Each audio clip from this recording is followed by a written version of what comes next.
വൈക്കത്ത് നിരോധിത പുകയില ഉൽപ്പന്നങ്ങൾ വിറ്റയാൾ പിടിയിലായി.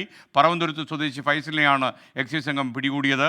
ടോബി ജോൺസൺ കോട്ടയത്ത് നിന്ന് നമുക്കൊപ്പം തത്സമയം ചേരുന്നു. ടോബി, ഗുഡ് മോർണിംഗ്, പറഞ്ഞോളൂ.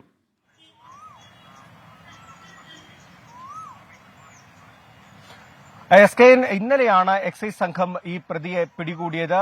പ്രധാനമായിട്ടും ശ്രദ്ധിക്കേണ്ട ഒരു കാര്യം, ഒരു കട നടത്തുന്ന ആളാണ് ഈ ഫൈസൽ എന്ന് പറയുന്ന ആൾ. ഇദ്ദേഹം സ്ഥിരമായി ഇത്തരത്തിലുള്ള നിരോധിത പുകയില ഉൽപ്പന്നങ്ങൾ വിൽക്കുന്നത് എക്സൈസിന്റെ ശ്രദ്ധയിൽപ്പെട്ടിരുന്നു. മുൻപും ഇദ്ദേഹത്തിന് ഇതുപോലെയുള്ള ചില വാണിംഗ് അടക്കമുള്ള കാര്യങ്ങൾ നൽകിയിരുന്നു. എന്നാൽ അത് വകവെക്കാതെ ഈ നിരോധിത പുകയില ഉൽപ്പന്നങ്ങൾ ഇദ്ദേഹം വിറ്റു. ഇത് രഹസ്യമായി എക്സൈസ് വിഭാഗം അറിയുകയും ഇദ്ദേഹത്തിന്റെ കടയിൽ റെയ്ഡ് നടത്തുകയും ഇത്തരത്തിൽ വലിയൊരു ക്വാണ്ടിറ്റി പുകയില ഉൽപ്പന്നങ്ങൾ പിടിച്ചെടുക്കുകയും ചെയ്തു. ഏകദേശം 50,000-ഓളം രൂപ വിലമതിക്കുന്ന പുകയില ഉൽപ്പന്നങ്ങളാണ് വൈക്കം എക്സൈസ് സംഘം ഇപ്പോൾ പിടിച്ചെടുത്തിരിക്കുന്നത്. ഇദ്ദേഹത്തെ ഇന്ന് അറസ്റ്റ് ചെയ്തിട്ടുണ്ട്. കോടതിയിൽ ഹാജരാക്കി ഇന്ന് തന്നെ റിമാൻഡ് ചെയ്യുമെന്നാണ് മനസ്സിലാക്കാൻ കഴിയുന്നത്. എന്തായാലും സ്ഥിരമായി ഇത്തരത്തിലുള്ള ഒരു പ്രവർത്തനത്തിൽ ഏർപ്പെടുന്നയാളെയാണ് ഇപ്പോൾ എക്സൈസ് പിടികൂടിയിട്ടുള്ളത്. Okay, thank you Toby Johnson. Reena Satheesan ഒരു കാര്യം. Good morning S K. Good morning Reena Satheesan.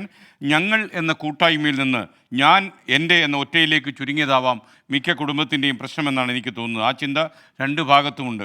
അത് മാറണം എന്ന് റീന പറയുന്നു. റീന, എല്ലാവരുടെയും ആഗ്രഹം അതാണ്. തീർച്ചയായിട്ടും നമുക്ക് ഈ ഞാൻ ഭാവം കൂടുക. നമ്മുടെ കാലത്ത് ഏറ്റവും വലിയ പ്രശ്നം ഞാനാരാ മോൻ, ഇങ്ങനെയുള്ളൊരു ചിന്ത ആളുകളിൽ വളർന്നു വരുന്നു എന്നുള്ളത് സത്യമാണ്. നമ്മൾ എന്നുള്ള കൂട്ടായ്മയല്ല അവർ ചിന്തിക്കുന്നത്, ഞാനെന്നുള്ള ചിന്തയാണ്. അപ്പം അഹം ബ്രഹ്മാസ്മി എന്ന് പറയുന്ന ചിന്തയുണ്ടല്ലോ, നീ നിങ്ങളെ അറിയണം, നീ നിന്നെ തന്നെ അറിയൂ എന്ന് പറയും, നോ യുവർ സെൽഫ് എന്ന് പറയുന്ന ആ സംഭവം നമ്മൾ ആലോചിച്ചാൽ നമ്മൾ ആരാണ്? ശരിക്കും ഒരു കൃമികീടം. ചെറിയൊരു പനിയടിച്ചാൽ അല്ലെങ്കിൽ ചെറിയൊരു വയറിളക്കം പിടിച്ചാൽ കാഞ്ഞു പോകാവുന്ന കാര്യമേ ഉള്ളൂ.